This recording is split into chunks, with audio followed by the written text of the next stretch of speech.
Good morning friends, मैं doctor R K Agarwal, director Agarwal commerce career.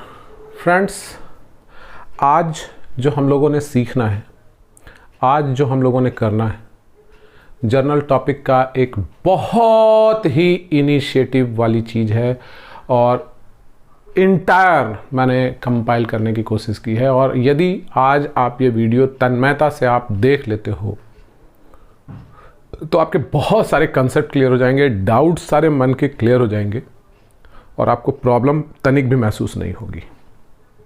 My dear friends, आज का session मैं शुरू करने जा रहा हूँ डिस्काउंट टॉपिक से। और कल जो मैंने आपकी क्लास में बात करी है वो करी है गुड्स के डिवीज़न को लेकर मैंने बात करी थी कल। ओके, तो वो आपने कर लिया होगा उम्मीद है। और मुझे जो आपके फीडबैक्स मिले हैं अभी तक वो बहुत ही अच्छे फीडबैक्स मिले हैं और मैं ये चाहूँगा कि आप इस तरह से फीडबैक देते रहें, वीडियो को निरंतर वॉच करें और ज़्यादा से ज़्यादा आप प्रैक्टिस करें घर में। और यदि आपको प्रैक्टिस के क्रम में किसी तरह की कोई प्रॉब्लम होती हो तो वो आप मेरे को ज़रूर सूचित करें। फ्रेंड्स, आज डिस्काउंट टॉपिक ही सिर्फ डिस्कस नहीं करना है मैंने, ये शुरुआत है आज के टॉपिक की। आज मैंने वैरायटी ऑफ जर्नल एंट्रीज पे बात करनी है, ओपनिंग एंट्री पे भी बात करनी है और भी बहुत सारी टॉपिक्स आज कवर अप होने वाली हैं। तो इसलिए आप प्लीज़ इस वीडियो को अंत तक जरूर देखिएगा और कॉपी पेन के साथ बैठिएगा। ओके, देखिए फ्रेंड्स, डिस्काउंट टॉपिक क्या है। डिस्काउंट को मैंने 3 पार्ट में क्लासीफाई किया है। वैसे तो बहुत लोग डिस्काउंट को रिबेट बोलते हैं, एक कंसेशन बोलते हैं, बहुत कुछ बोलते हैं डिस्काउंट के बारे में। सब अपनी अपनी जगह पे सही है, कोई मैं नहीं कह रहा कि कोई गलत कहते हैं, किसी की विचार गलत है, किसी राइटर की स्क्रिप्ट गलत है या किसी लॉरेल की व्यूज़ गलत हैं। मैं किसी को गलत नहीं ठहरा रहा, but what I want to say, आप मेरे विजन को समझने की कोशिश कीजिए कि डिस्काउंट एक प्रकार का इन्विटेशन है। हाउ इट इज इन्विटेशन, कैसे इन्विटेशन है। डिस्काउंट से कस्टमर अट्रैक्ट होते हैं, दैट इज वाई कि मैंने इसे एक इन्विटेशन की संज्ञा दी है। Discount is an invitation. Discount एक मोटिवेटिंग फैक्टर भी है। कैसे मोटिवेटिंग फैक्टर है? जी हां, ये मोटिवेटिंग फैक्टर भी है। How it is motivating factor? तो ये मोटिवेटिंग फैक्टर ऐसे है मेरे प्यारे दोस्त कि यदि आपसे ये कहा जाए कि हफ्ते भर के अंदर अगर आप पेमेंट करो तो आपको 5% की डिस्काउंट मिलेगी, तो भैया बंदा मोटिवेट होता है कि हफ्ते भर के अंदर मनी अरेंज करो, पेमेंट तो आखिर करना ही है, 5% डिस्काउंट मिल रहा है। तो प्रॉम्प्ट पेमेंट का मोटिवेशन है। और यहां पे आपको देखना होगा, फिर मैं बात करूंगा इसके इस नेचर से, मैं डिस्काउंट के टाइप की बात भी मैं कर डालूंगा।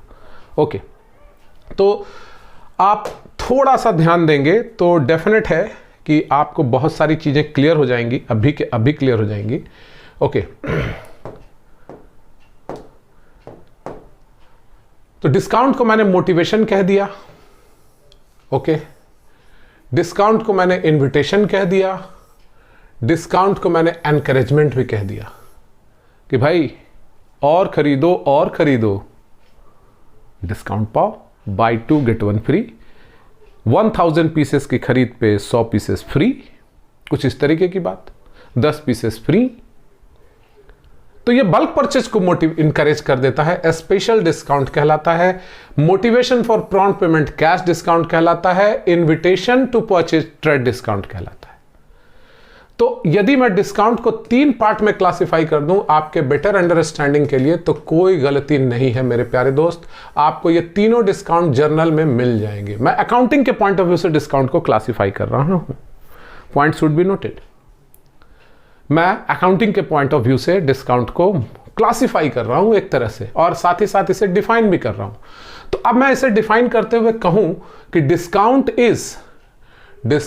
Is a invitation, an invitation. Discount is an invitation, a motivation और एन एनकरेजमेंट।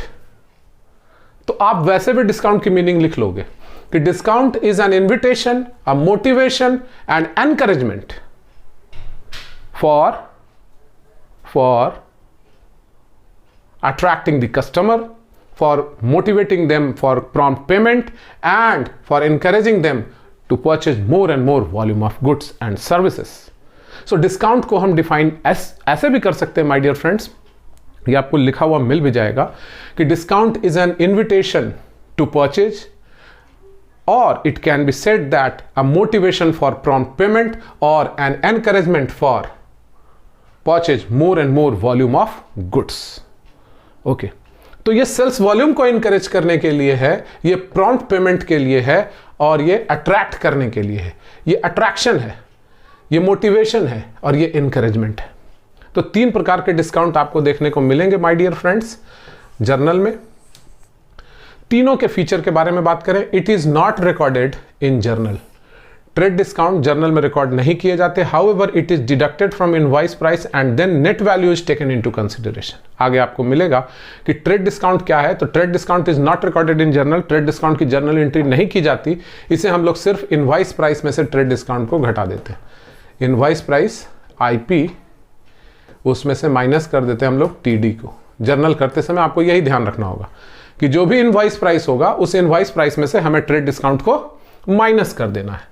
कैश डिस्काउंट क्या है कि आपको ग्रॉस पेमेंट, जो भी आपको करना है ग्रॉस पेमेंट, आपने 10,000 रुपए पेमेंट करने थे, आपको डिस्काउंट मिल रहा है 2%, तो ग्रॉस पेमेंट में से सीडी माइनस कर दिया तो आपका आ जाएगा नेट पेमेंट, और यही नेट पेमेंट आपको रिकॉर्ड करना है, लेकिन कैश डिस्काउंट की भी एंट्री करनी है। यहां ट्रेड डिस्काउंट घटाने के बाद आता है नेट वैल्यू, तो नेट वैल्यू की तो एंट्री होगी, नेट वैल्यू की एंट्री होगी, ट्रेड डिस्काउंट की एंट्री नहीं होगी दोस्तों। Point should be noted. Okay, special discount की जब बात करें तो स्पेशल डिस्काउंट क्या है? Buy 2 get 1 free, not used in journal. Special discount की जर्नल एंट्री नहीं होती, कैश डिस्काउंट की जर्नल होती है। ट्रेड डिस्काउंट के लिए हम लोग एंट्री नहीं करते, लेकिन नेट वैल्यू की एंट्री करते हैं। तो माय डियर फ्रेंड्स, आप डिस्काउंट के नेचर के बारे में समझ चुके होंगे। वंस अगेन क्या मैं कहना चाह रहा हूं डिस्काउंट के बारे में, एक बार अब फिर से देखें कि discount is an invitation to purchase, motivation for prompt payment and encouragement to purchase more and more volume of goods and services is discount. Okay, अब जब बात आ रही थी ट्रेड डिस्काउंट की, तो यहां आप देखेंगे ट्रेड डिस्काउंट के बारे में, it is not recorded in journal, however it is deducted from invoice price and then net value is recorded. Okay, तो जो नेट वैल्यू आएगा उसी को हम लोग रिकॉर्ड करेंगे। कैश डिस्काउंट के बारे में, cash discount, this discount is used for taking prompt payment from debtors, it is used in journal. इसे जर्नल में हम लोग रिकॉर्ड करते हैं दोस्तों। स्पेशल डिस्काउंट की बात है, not used in journal, special discount journal में यूज नहीं होता। ओके, तो मेरे ख्याल से आपको यह बात डिस्काउंट की समझ में आ गई होगी। एंट्रीज रिगार्डिंग डिस्काउंट पे हम लोग बात करेंगे। Discount allowed to debtors, discount received by creditors, not by, discount received from creditors. Here you will have to use the word from. Discount received from creditors. Discount allowed by debtors is a kind of expense. It is expense. So it will be a debit item.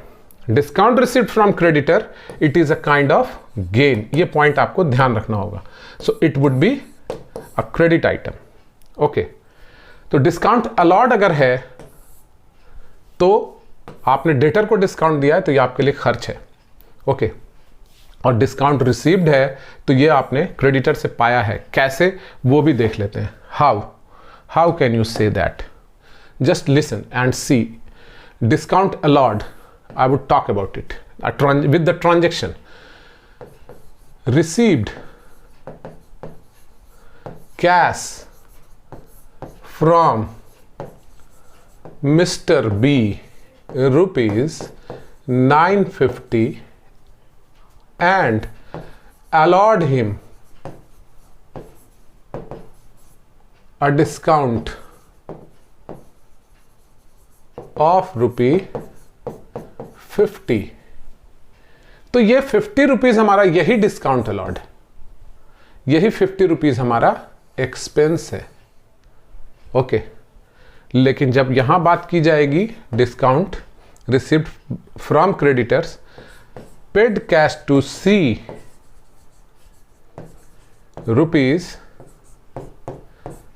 ₹490 and discount received कितनी है? Discount received ₹10। तो यही discount 10 rupees gain है, ठीक है, अब entry कैसे करेंगे ये भी हम लोग बात करेंगे अभी आगे चलकर।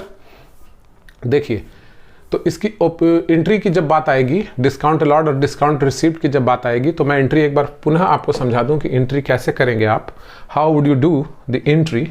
एंट्री के बारे में भी मैं बात कर लूँ आपसे। ओके, देखिए, डिस्काउंट अलॉट टू डेटर जो अभी मैंने एग्जाम्पल लिया था, आपने कैश रिसीव करा, आप करेंगे कैश अकाउंट डेबिट, 950 रिसीव करा था हमने, discount account debit 50 rupees to debtor. आपका डेटर डिक्रीज किया 1000 रुपीज से, ये डेटर डिक्रीज कर रहा है। कैश आपका एसेट है, इंक्रीज कर रहा है। डिस्काउंट आपका एक्सपेंस है, ये इंक्रीज कर रहा है। मैंने अभी अभी डिस्काउंट अलॉट को एक्सपेंस कहा है। तो this is the journal, cash debit, discount debit to debtor. अब डिस्काउंट अलॉट जब भी होगा बेटा, डिस्काउंट अलॉट जब भी होगा तो डिस्काउंट अलॉट को हम लोग डेबिट में ही लिखेंगे। अब रही बात discount received by creditors, sorry by नहीं होगा, फ्रॉम होगा, डिस्काउंट रिसीव्ड फ्रॉम क्रेडिटर्स।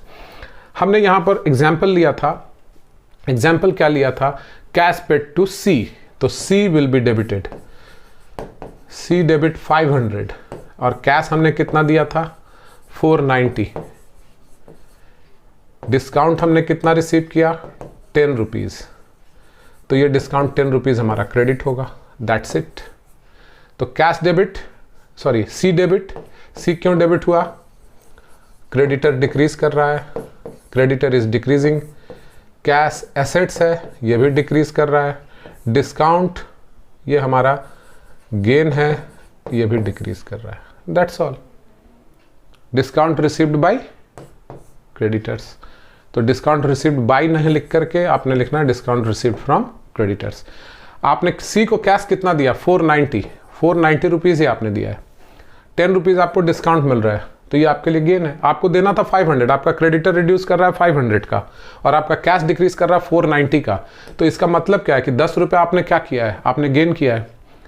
तो मेरे ख्याल से आपको ये क्लियर होना चाहिए, और यदि कोई डाउट है तो आप आगे पुट कर सकते हैं। अब ओपनिंग एंट्री की बात मैं करूंगा। ओपनिंग एंट्री क्या होता है ये भी जानना होगा।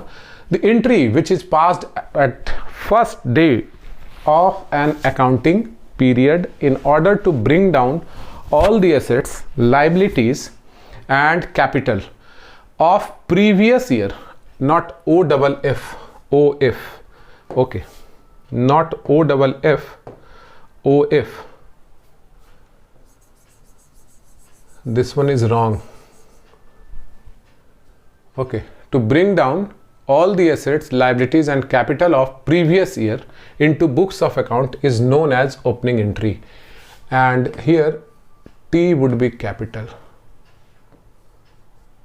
The entry which is passed at first day of an accounting period, जिस साल आपका शुरुआत हो रहा हो, ठीक है, पिछले साल आपने क्लोज कर दिया, इस साल आप आगे बढ़ेंगे, तो books of account last year close हुआ था और इस साल हम शुरू कर रहे हैं अगला। तो ये जो अगला शुरू हो रहा है नेक्स्ट फाइनेंशियल पीरियड, तभी ओपनिंग एंट्री होगी। या इसका मतलब ये ना समझ लेना कि जिस साल बिजनेस शुरू होता है उस साल जो एंट्री करते हैं वो ओपनिंग एंट्री नहीं। बच्चे ऐसा भी कह देते हैं कभी कभी, ऐसी बात नहीं है, ये कभी नहीं होगा। जिस साल बिजनेस शुरू हो रहा है एंट्री हो रही है तो वो ओपनिंग एंट्री नहीं है, वो normal journal entry. Opening entry तब होती है जब बिजनेस एटलीस्ट कम से कम एक साल एक प्रीवियस फाइनेंशियल पीरियड में चला हो, और जब प्रीवियस फाइनेंशियल पीरियड में अकाउंट हुआ वो अकाउंट क्लोज होगा, और अगले फाइनेंशियल पीरियड में जब उसके सारे जो भी एसेट्स, लाइबिलिटीज, कैपिटल हैं उनको हम अकाउंट में लेते हैं, तो उसके लिए जो एंट्री करते हैं वो ओपनिंग एंट्री होती है। Okay, the entry which is passed at the very first day of an accounting period in order to bring down all the assets, liabilities and capital of previous year into books of account is known as opening entry. अब इसके example पे मैं जाऊंगा। When all opening assets, जब सारे opening assets ले लिए गए हैं, when all opening assets, liabilities and capital R given. देखिए यहां पे एक एग्जांपल है, ऑल एसेट्स गिवन है, ऑल एसेट्स गिवन है, एंट्री मैंने करके दिखानी है आपको। How you would pass entry for the same I would show you. Okay, how assets debit, assets debit होता है, लाइबिलिटीज क्रेडिट होती हैं, कैपिटल भी क्रेडिट होता है। एंट्री आप यहाँ पे कैसे करोगे इस मैटर पे कि एसेट्स आपका दिया हुआ है, तो जितने भी एसेट्स हैं ऑल एसेट्स को इंडिविजुअली लिखना होगा आपको। All assets account debit 100 rupees, सारे एसेट्स की वैल्यू 100 रुपीज है। टू ऑल लाइबिलिटीज, जितनी भी लाइबिलिटीज हैं इंडिविजुअली लिख दीजिए आप 80 रुपीज, ये गिवन ही है। और कैपिटल भी गिवन ही है, कोई प्रॉब्लम नहीं। ऐसा मिलेगा आपको क्वेश्चन में कि दोनों तरफ मैच कर जाएगा, डेबिट का टोटल 100, क्रेडिट का टोटल भी 100, बराबर हो गया, कोई डिफरेंस नहीं। अब क्या है कि when all opening assets and liabilities are given but capital is not given। अब देखिए यहां पर क्लियर सी बात है, ऐसे भी अकाउंटिंग इक्वेशन मैंने आपको बताया है, assets A minus L is equal to C, you know about it। तो अब यहां पे सिंपल सी बात है कि एंट्री क्या होगी, ऑल एसेट्स अकाउंट डेबिट, जितने भी एसेट्स हैं सबको आप डेबिट कर लीजिए इंडिविजुअली। ऑल मैंने कैपिटल में क्यों लिखा है, रीजन इज दैट यहां भी मेरे को कैपिटल में ही लिखना चाहिए था, तो कैपिटल में लिखना है ना लिखना ये कोई मैटर नहीं है, वैसे तो स्मॉल ही लिखना चाहिए था, तो आपको सभी को इंडिविजुअली लिखना है, इसलिए मैंने वैसा करा है ताकि आपके जहन में रहे। ऑल एसेट्स अकाउंट डेबिट, अब एसेट्स कौन कौन से हो सकते हैं, डेटर है, स्टॉक है, फर्नीचर है, बिल्डिंग है, प्लांट है, मशीनरी है, ये सब दिया हुआ रहेगा। यहाँ मैंने संक्षिप्त में ले लिया कि ऑल एसेट्स, तो आपको आइडेंटिफाई करना होगा कि एसेट्स कौन कौन सी हैं। बिल्स रिसीवेबल होगा, इन्वेस्टमेंट होगा, तो वो एसेट्स है, आपको सबको इंडिविजुअली डेबिट करते जाना है लगातार। एसेट्स में cash account debit, bank balance account, bank account debit, debtor account debit, stock account debit, furniture account debit, और लाइबिलिटीज में आपको creditor, bank loan, bank overdraft जो भी दिया हुआ हो लाइबिलिटी, तो लाइबिलिटी भी आपको आइडेंटिफाई करनी होगी। तो सारी लाइबिलिटीज का टोटल आपको करना होगा to all liabilities account. All liabilities का टोटल कितना है, 80 रुपए।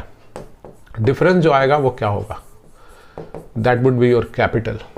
अगर नहीं गिवन है कैपिटल और क्रेडिट शॉर्ट कर रहा है तो डिफरेंस हम लोग कैपिटल लेंगे, क्यों, क्योंकि अकाउंटिंग इक्वेशन बताता है कि total assets minus liability is equal to capital. Okay, अब रही बात, इसमें भी एक और है कि एसेट्स का वैल्यू दिया हुआ है। एक और बात समझ लीजिए, इन दोनों को कॉमन कर दीजिए, हटा दीजिए दोनों को। एक और एग्जाम्पल मैं आपके सामने रखना चाहूंगा यहां पे डेफिनेटली। ओके, और वो मैटर क्या है वो आप समझ लीजिए, 1 मिनट के लिए ध्यान दीजिएगा। ऑल एसेट डेबिट करा मैंने, इनसे कोई मतलब नहीं, छोड़ दीजिए, इन बातों को छोड़ दीजिए, आप मेरी बात पर अब यहां ध्यान दे दीजिए। All assets debit, all assets debit कर दिया, वो 100 रुपीज है। ओके, टू ऑल लाइबिलिटीज,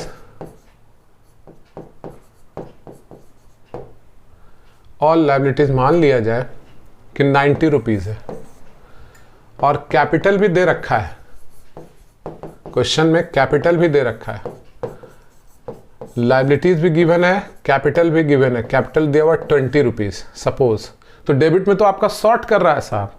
अब डेबिट में जो शॉर्ट कर रहा है वो क्या है, डेबिट में शॉर्ट कर रहा है, क्यों शॉर्ट कर रहा है, क्योंकि क्रेडिट का टोटल आपका लाइबिलिटीज और कैपिटल, और हमने तो आपको अकाउंटिंग इक्वेशन बताया साहब अभी कि A minus L is equal to C, यही बताया ना।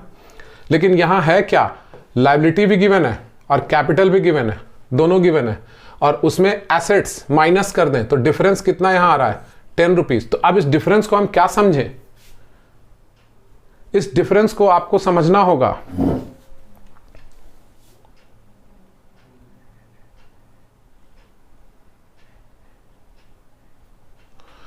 That difference will be called goodwill. ध्यान रखिएगा आप लोग, goodwill account will be debited if debit short. तो सब कुछ गिवन है लेकिन डेबिट शॉर्ट कर जाए, डेबिट शॉर्ट कर जाए तो वो गुडविल है प्यारे दोस्तों। अगर डेबिट शॉर्ट कर जाएगा तो गुडविल। लेकिन एक और कंट्राडिक्टरी बात नहीं है, इनको भी आप अभी जहन में मत लीजिए, ये प्रीवियस बात थी। मैंने क्या कहा कि सारे एसेट्स डेबिट होंगे, ठीक है, हो गए। सारी लाइबिलिटीज क्रेडिट होंगी, हो गई। कैपिटल भी गिवन है, क्रेडिट हो गया। लेकिन फिर भी हमें यहां पर डिफरेंस आ रहा है। Okay, A minus L is equal to C, लेकिन फिर भी डिफरेंस आ रहा है, तो इसका मतलब कि कुछ ना कुछ एसेट मिसिंग है। और वो एसेट कौन सा होगा, वो एसेट कहलाएगा गुडविल। लेकिन ये भी तो कंडीशन हो सकता है कि क्रेडिट शॉर्ट हो जाए, तो आपके जहन में ये सवाल आ रहा होगा, क्रेडिट शॉर्ट हो जाए तब क्या कहेंगे सर? तो देख लीजिए साहब, क्रेडिट शॉर्ट हो जाए तो क्या कहेंगे? ऑल एसेट्स अकाउंट डेबिट, मान लीजिए 100 rupees, to all liabilities given है, to all liabilities 70 rupees, to capital once again capital is given 20 rupees. तो अभी तो डेबिट सॉर्ट कर रहा है। अब जब ये क्रेडिट सॉर्ट कर रहा है, तो जब ये क्रेडिट सॉर्ट कर रहा है तो डिफरेंस को हम लोग क्या नाम देंगे? तो इस डिफरेंस को नाम देंगे कैपिटल रिजर्व। कैपिटल तो कह नहीं सकते क्योंकि कैपिटल रिजर्व दे रखा है, तो जो डिफरेंस आई है इस डिफरेंस को हम लोग कैपिटल रिजर्व कहेंगे। Is it clear? If there is credit short. तो ओपनिंग एंट्री के कंसर्न में मैंने जो ये बात बताई थी, फर्स्ट वन, जिसे मैंने आपके सामने कहा जरूर, लेकिन कहा कि इससे भैया आप मत लो, दिमाग पे लोड मत लो। मैं फिर से कह रहा हूं कि एसेट्स गिवन है, okay, asset is given, liabilities are given, capital is also given, entry will be passed. अब यहां पे when all opening assets and liabilities are given but capital is missing, तो जो डिफरेंस था ये कैपिटल निकल जाएगा, कैपिटल नहीं है तो। दो कंडीशन हो गए, यानी condition A, condition B and now condition C, debit short, credit short, condition D. तो ये 4 कंडीशन बनती हैं ओपनिंग एंट्री की। ये चारों कंडीशन आपके जहन में होनी चाहिए। तो ये चारों कंडीशन आपको क्लियर होना चाहिए। पहला कंडीशन कि एसेट्स भी दिया है सारा का सारा, लायबिलिटीज भी दी हुई है, कैपिटल भी दिया हुआ है, no problem, assets debit, liabilities credit, capital credit, both side equal. या एसेट्स गिवन है, लायबिलिटीज गिवन है, कैपिटल मिसिंग, तो कैपिटल हम लोग फाइंड आउट कर लेंगे, A - L = C formula apply हो जाएगा। ओके लेकिन भैया एसेट्स तो दिया हुआ है, लायबिलिटीज भी दी हुई है, कैपिटल भी दिया हुआ है, फिर भी डेबिट सॉर्ट कर रहा है, यानी कोई ना कोई एसेट मिसिंग है। और कोई ना कोई एसेट अगर मिसिंग है तो उस एसेट का नाम क्या होगा? डेबिट सॉर्ट है तो एसेट मिसिंग है, और उस डेबिट सॉर्ट का नाम हमने क्या दिया? यहाँ पे आप देख रहे होगे कि डेबिट सॉर्ट है, तो डेबिट सॉर्ट है तो नाम हमने क्या दिया? गुडविल। ठीक है, केस सी हो गया ये। केस डी, क्रेडिट सॉर्ट हो जाए तो एसेट्स गिवन है, लायबिलिटीज गिवन है, कैपिटल भी गिवन है, फिर भी क्रेडिट में सॉर्ट कर रहा है, तो कैपिटल जब गिवन है तो कैपिटल तो उसको कह नहीं सकते। यहां क्रेडिट सॉर्ट यहां भी था, डेबिट में था 100, क्रेडिट में थे 80, तो ये बाकी को हमने कैपिटल कह दिया था, यहां पे 20 रुपीज को कैपिटल कह दिया था। लेकिन यहां तो कैपिटल ऑलरेडी गिवन है, लायबिलिटीज भी गिवन है, फिर भी क्रेडिट में सॉर्ट कर रहा है, तो इस क्रेडिट सॉर्ट का नाम क्या होगा? Capital reserve. आई थिंक अब आपको समझ में आ जाना चाहिए। ओके आगे बढ़े, धन्यवाद। क्लोजिंग एंट्री, नाम में ही लिखा हुआ है क्लोजिंग एंट्री, नाम में ही छुपा है। द एंट्री विच इज और लिखा है साहब,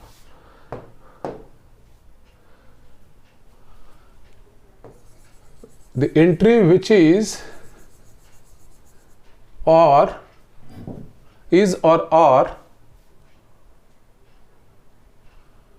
which is or are passed at the end of an accounting, is or are एक या एक से अधिक, at the end of an accounting period, accounting period के end में, at the end of an accounting period, at the end of an accounting period, in order to close the accounts is known as closing entry. Okay, उसे हम लोग closing entry कहते हैं। बात सही है। अब at the end of an accounting period, all expenses, सारे खर्चे, losses, income, gains, accounts are closed by transferring them to income statement. Income statement का नाम क्या है? Trading and Profit and Loss account. Okay. तो at the end of accounting period, जो भी accounting period हमारा खत्म होगा, उस टाइम पे हमने करना क्या होता है कि जितने भी खर्चे वाले अकाउंट होते हैं, एक्सपेंसेस, जितने भी खर्चे हैं, जितनी भी हानियां हैं, जितने भी इनकम है, जितने भी गेन्स हैं, इन सब के जो अकाउंट होते हैं उन्हें हम लोग क्लोज कर देते हैं by transferring them to income statement. और उसके लिए जो एंट्री की जाती है उसे हम लोग क्लोजिंग एंट्री कहते हैं। अब क्लोजिंग एंट्री का एग्जाम्पल देना पड़ेगा आपको बेटा। क्लोजिंग एंट्री करते कैसे हैं आप, वो भी समझ लीजिए।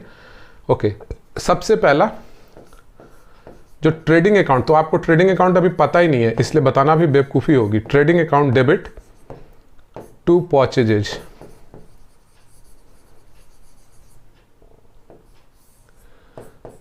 To wages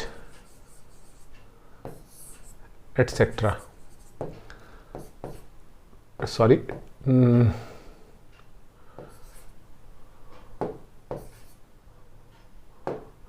sales account debit to trading account. तो ये आपको क्लोजिंग एंट्री बताया जाएगा तब जब आप फाइनेंशियल स्टेटमेंट में पहुंचोगे, लेकिन उसके पहले भी आपको समझा दिया जाएगा, ऐसी बात नहीं है, समझ में आ जाएगा कि अब जैसे ट्रेडिंग अकाउंट के बारे में आपको पता ही नहीं है, आपको प्रॉफिट एंड लॉस अकाउंट के बारे में पता ही नहीं है, तो आपको समझना थोड़ा सा डिफिकल्ट होगा। जो लोग बच्चे समझ रहे हैं उनको पता है, अगर profit and loss account debit to rent account, इस तरह के अकाउंट क्लोज कर दिए जाते हैं। जो नॉमिनल अकाउंट है, जो एक्सपेंसेस लॉसेस इनकम गेन वाले जो अकाउंट्स होते हैं, उनको क्लोज कर दिया जाता है एट दी एंड। तो उसको क्लोज करने के लिए जो एंट्री करते हैं वो क्लोजिंग एंट्री, आपको अभी इतना खाली समझ के रखना है, उसके आगे की बात नहीं समझनी है आपको दोस्तों। ओके,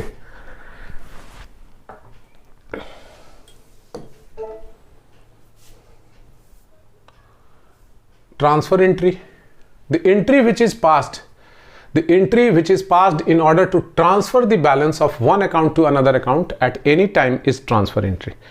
देखिए, एक अकाउंट से दूसरे अकाउंट में जब भी हम ट्रांसफर करेंगे मनी को, तो जाहिर सी बात है कि जो एंट्री कहलाएगी वो एंट्री क्या कहलाएगी, वो एंट्री कहलाएगी ट्रांसफर एंट्री। अब इसके लिए आपको एक एग्जांपल दे दूं कि राम के अकाउंट का डेबिट बैलेंस श्याम के अकाउंट में ट्रांसफर करना है। The debit balance of Ram's account is to be transferred to Shyam account. The debit balance of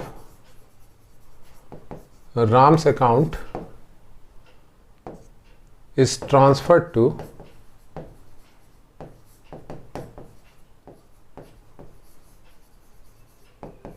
Shyam's account।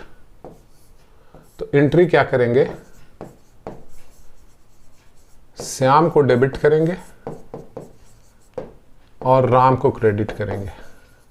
इसके लिए आपको एक छोटी सी बात और मैं समझा दूं कि इसमें होता क्या है एक्चुअली।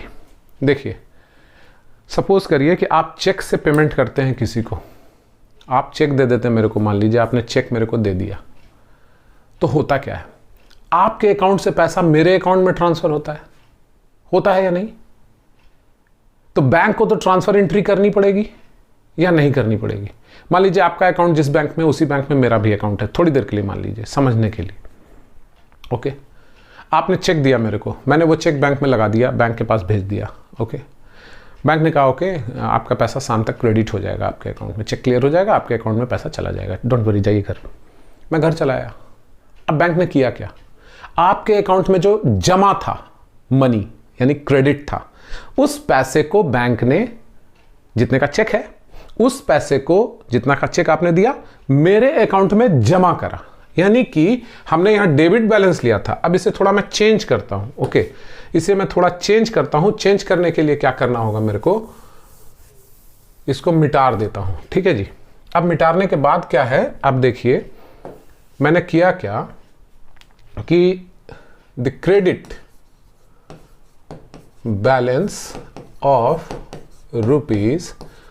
₹5,000 फ्रॉम मिस्टर ए, आप ए हैं, A's account has been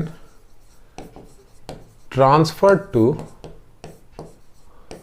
mister B's account. मान लीजिए मेरा नाम बी है, ठीक है, तो आपके अकाउंट से मेरे अकाउंट में ट्रांसफर हो गया। The credit balance of ₹5,000 from mister A's account has been transferred to mister B's account. अब एंट्री हम लोग क्या करेंगे, मिस्टर, आप जो थे मिस्टर ए के अकाउंट से पैसा निकाला जा रहा है और ट्रांसफर कहां किया जा रहा है, मिस्टर बी के क्रेडिट में। तो mister A account would be debited, mister A के अकाउंट से पैसा निकाला गया, mister A account would be debited to mister B's account. मेरे अकाउंट में क्रेडिट जाना है 500, बी के अकाउंट में transfer to mister B account. Okay, तो मेरे अकाउंट में क्रेडिट होगा, मेरा क्रेडिट बढ़ेगा, आपके डेबिट में जाएगा तो खत्म होगा उतना अमाउंट जितना आपके क्रेडिट में था।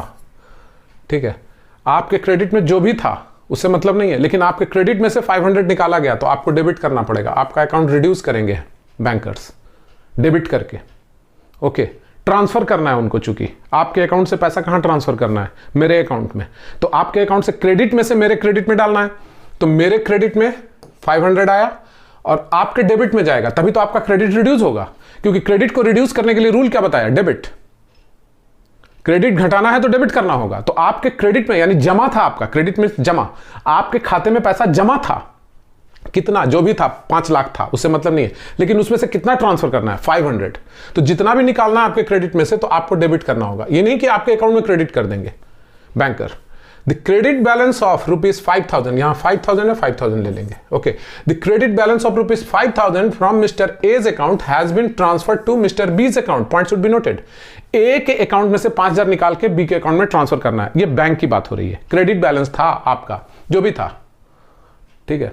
या ऐसे भी लिखा रह सकता था कि ₹5000 transferred from mister A's account to B's account as per standing invoice advice. ठीक है, आपने एक लिखित दे दिया कि इनके अकाउंट में पैसा ट्रांसफर कर दीजिए, बैंक को दे दिया, लिखित क्या दिया, चेक दिया, वही तो हुआ।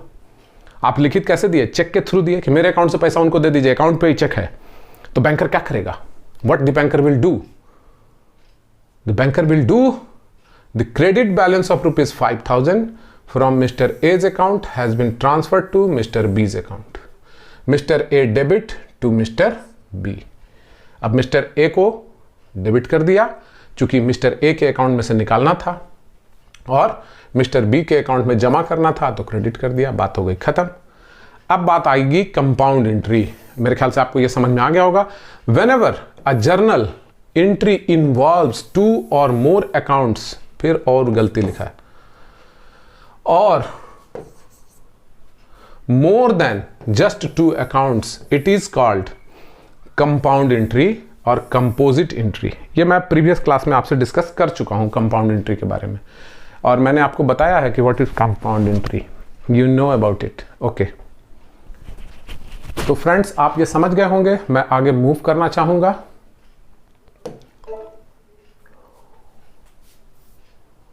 रिकॉर्डिंग ऑफ बैंकिंग ट्रांजैक्शंस, ये बड़ा सिग्निफिकेंट है और आपको इसको समझना होगा, और ज़्यादा लंबा नहीं है, मैं क्विक समझा दूंगा अगर आपको मॉडर्न रूल याद है तो। For cash deposited into bank, what entry will you pass. Cash deposit किया आपने बैंक में, एंट्री क्या होगी, tell me tell me tell me. आप करेंगे बैंक को डेबिट, बैंक डेबिट और cash credit, that's all.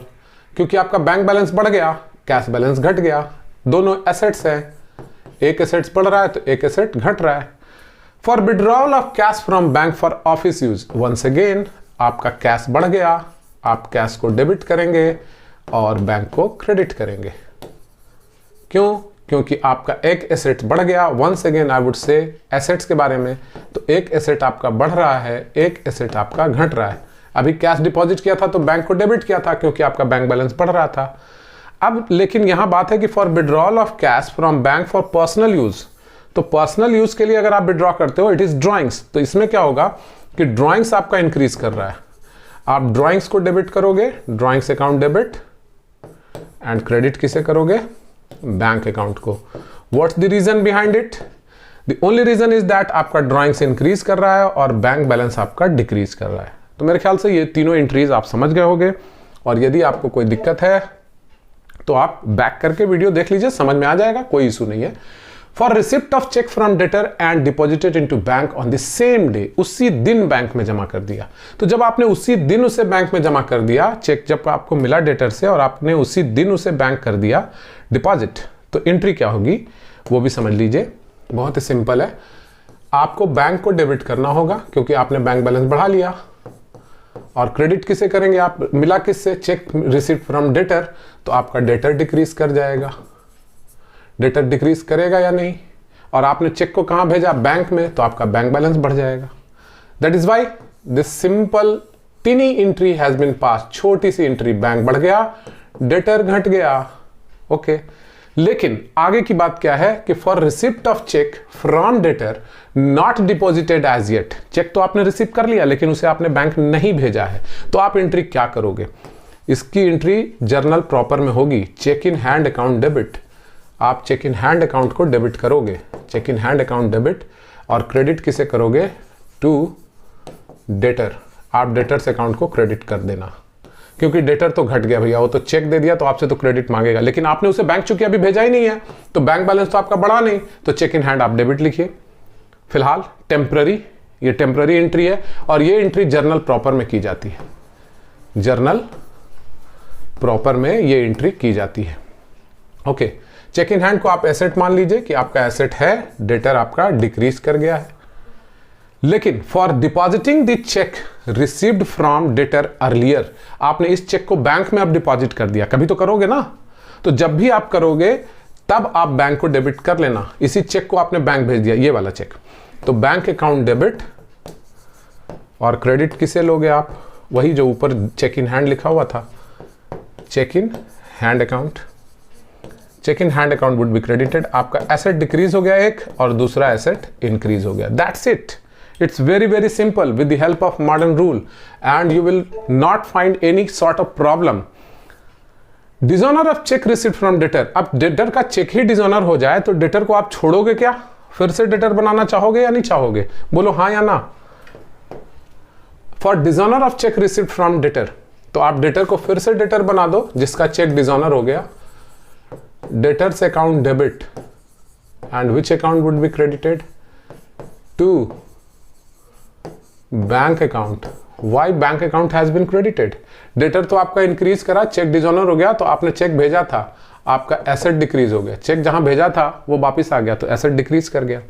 Number 4, for cheque issued to creditor, आपने इशू किया चेक क्रेडिटर को, एंट्री क्या करोगे आप?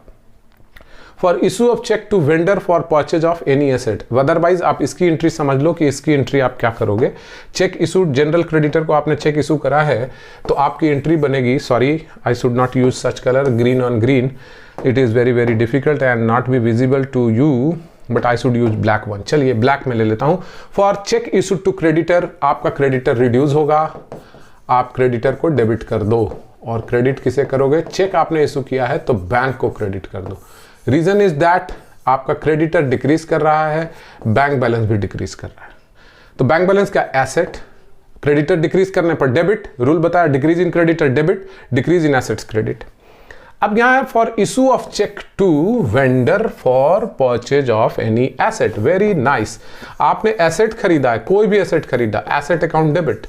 चेक जिसे भी आपने इशू किया उससे कोई मतलब नहीं, आपका बैंक बैलेंस रिड्यूस किया, एक तरफ एसेट इधर बढ़ा और दूसरा एसेट घटा। It's very very simple, as I think it is clear to all of you my dear friends. Now I am moving toward the next slide. For issue of cheque against purchase of goods, जब आप goods खरीदते हो और बदले में check issue करते हो, what entry will you pass? Very simple, purchases account would be debited, purchases account would be debited, purchase को डेबिट कर लो आप और क्रेडिट कर दो। चूंकि चेक से पेमेंट हुआ है, कभी भी चेक से पेमेंट करो बैंक को क्रेडिट करना ही पड़ेगा, क्योंकि चेक का पेमेंट इट मींस बैंक घटना। चेक से पेमेंट मतलब बैंक से पेमेंट, बैंक से पेमेंट मतलब आपका बैंक बैलेंस रिड्यूस करना। नेक्स्ट है for issue of cheque against payment of any expense, किसी खर्चे के लिए, तो खर्च के लिए आपने चेक इशू किया तो आपका एक्सपेंस बढ़ेगा, expense account debit to bank account. That's it, बात खत्म। आपका बैंक बैलेंस रिड्यूस कर गया और इधर आपका एक्सपेंस इंक्रीज कर गया, यहीं पे बात खत्म हो जाती है। अब है for dishonour of cheque issued to creditor, आपका जो क्रेडिटर था आपने उसे चेक इशू किया था और वो डिसऑनर हो गया, तो डिसऑनर हो गया तो चेक की वापसी हो जाएगी, चेक की वापसी हो जाएगी तो आपका बैंक बैलेंस बढ़ेगा। आप अपना बैंक बैलेंस बढ़ाओगे, आप एंट्री करोगे बैंक अकाउंट डेबिट, बोल्डली आपका चेक वापस आ गया रिटर्न डिसऑनर्ड, लेकिन एक तरफ आपका क्रेडिटर बढ़ जाएगा, आप अपने क्रेडिटर को क्रेडिट कर लेना, क्योंकि क्रेडिटर आपका इंक्रीज कर जाएगा और आपका एसेट भी इंक्रीज कर जाएगा, क्योंकि जब आप चेक इशू किए थे तो बैंक को क्रेडिट किए थे, क्रेडिटर को चेक इशू किया था तो आपने क्या करा था? Point should be noted. Whenever you issued check to creditor, what you did? You did bank credit. And if it is dishonored, if the check is dishonored, you have credited to creditor's account. It means your creditor has gone up and your bank balance has gone up again. Okay. Just we were talking about for dishonor of check issued to creditor. Dishonor, it means cancellation. आपने जो अपने debtor को creditor को check issue करा था वो वापस आ गया है. तो जब आप क्रेडिटर को चेक इशू करते थे या करते हो या करोगे, व्हाट एंट्री विल यू पास? आपका क्रेडिटर रिड्यूस हो गया, ये मानोगे. Creditor account will be debited, bank account will be credited, क्योंकि आपने चेक दिया अपने अकाउंट का पैसा काटने के लिहाज से. ओके. लेकिन अब वो चेक वापस आ गया है तो आप क्या एंट्री करोगे? चेक वापस आ गया तो आपको बैंक अकाउंट को डेबिट करना पड़ेगा. Bank account will be debited and which account will be credited? Whose account will be credited? Bank account debit to creditor account. आपका क्रेडिटर फिर से इंक्रीज कर गया टू क्रेडिटर्स अकाउंट, क्योंकि क्रेडिटर आपका इंक्रीज कर रहा है. चेक वापस आ गया, जो आपने चेक जारी किया था तो आपने बैंक बैलेंस घटाया था, अभी चेक वापस आ गया तो बैंक बैलेंस बढ़ा लो, क्योंकि बैंक तो आपके अकाउंट से पेमेंट की नहीं, चेक डिसऑनर हो गया. For interest allot by bank it's very very simple. Interest allot by bank जो है ना वो आपके लिए गेन है और गेन इंक्रीज कर रहा है. आप एंट्री क्या करोगे? Bank account debit. आपका बैंक बैलेंस बढ़ जाएगा, आप बैंक अकाउंट को डेबिट कर दो और क्रेडिट किसे करोगे? जाहिर सी बात है कि गेन आपका बढ़ रहा है to interest account. That's all. आपका एसेट बढ़ा, बैंक बैलेंस बढ़ा और इधर आपका गेन बढ़ा. ओके. अब सवाल है for interest charge by bank. तो इंटरेस्ट बैंक से इंटरेस्ट चार्ज, बैंक ने इंटरेस्ट चार्ज कर दिया आपके अकाउंट पे, तो इसका मतलब क्या हुआ? सिंपल सा मतलब है इसका कि इंटरेस्ट जब बैंक ने चार्ज कर दिया है तो ये आपके लिए क्या है? What is this? For interest charge by bank, ये आपके लिए इंटरेस्ट चार्ज बाय बैंक क्या है? It is a kind of expense. It is a kind of expense for you. आपका एक्सपेंस बढ़ रहा है. अब आप एंट्री कैसे करोगे? Interest account debit. Interest account debit to bank account. आपका बैंक बैलेंस घट जाएगा. बैंक बैलेंस घट गया और इधर आपका खर्च बढ़ गया. अब रही बात बैड डेट्स की. तो बैड डेट्स का मतलब क्या होता है? मैंने जब बेसिक टर्म्स डिस्कस किया था तो मैंने बताया था. एंट्री आप समझ लें कि बैड डेट्स के लिए एंट्री क्या होगी? The amount which is irrecoverable from debtors. तो उसके लिए एंट्री क्या होगी? बैड डेट्स को डेबिट करेंगे, bad debts account debit. Okay. To debtors account. आपका डेटर रिड्यूस हो रहा है और bad debts is a kind of loss. आपका लॉस इंक्रीज कर रहा है. तो ये बैड डेट्स की एंट्री मैंने आपसे डिस्कस की है फ्रेंड्स. अभी आपको और भी बहुत सारी special type of journal entries पे मैंने बात करनी है. Amount return of as bad debts from debtor recover हो जाए, journal entry for bad debts अभी अभी मैंने आपसे बात की है. वंस अगेन मैं आपको बता दूं कि बैड डेट्स के लिए एंट्री आपने क्या करनी थी. तो सिंपल एंट्री करनी थी. बैड डेट्स को आपने डेबिट करना था, बैड डेट डेबिट और डेटर क्रेडिट. ओके. डेटर को आपने क्रेडिट करना था. ये बात तो आपको समझ में आनी चाहिए. लेकिन जो अमाउंट आपने रिटर्न ऑफ किया था बैड डेट्स के रूप में पिछले बार, वो रिकवर हो गया, डेटर आके दे गया पैसा. तब क्या एंट्री करोगे आप? Cash account debit. ध्यान से देखना, कैश अकाउंट डेबिट या चेक दे दिया हो और आपने उस चेक को बैंक में डिपॉजिट कर दिया हो तो कैश या बैंक अकाउंट को आप डेबिट कर देंगे. और क्रेडिट किसे करेंगे? डेटर को नहीं करेंगे. अब यहां आपको क्रेडिट करना होगा बैड डेट्स रिकवर्ड को, क्योंकि हम लोग पर्सनल अकाउंट का रूल नहीं फॉलो कर रहे. Debit the receiver and credit the giver. इस पैसे को देने वाला डेटर ही है आपका, डेटर ही था आपका वो पहले. लेकिन अब आप वहां पे डेटर को क्रेडिट ना करके आप यहां बैड डेट्स रिकवर्ड अकाउंट को क्रेडिट करोगे. Bad debts recovered account will be credited. Okay. यही है आपकी बैड डेट्स की रिकवरी की एंट्री. और ये ध्यान रखना कि बैड डेट्स रिकवर्ड क्रेडिट होता है, कैश या बैंक अकाउंट को हम लोग डेबिट करते हैं। और जब बैड डेट्स होता है तो हम लोग बैड डेट्स को डेबिट करते हैं और डेटर को क्रेडिट करते हैं, क्योंकि डेटर रिड्यूस माना जाता है। तो मेरे ख्याल से आपको ये बात समझ में आ गई होगी फ्रेंड्स। अभी आज मैं जो टेक्निकल टर्म की जो शुरुआत कर रहा हूँ, जो कुछ special type of journal entries हैं, वो भी मैंने आपसे डिस्कस की हैं।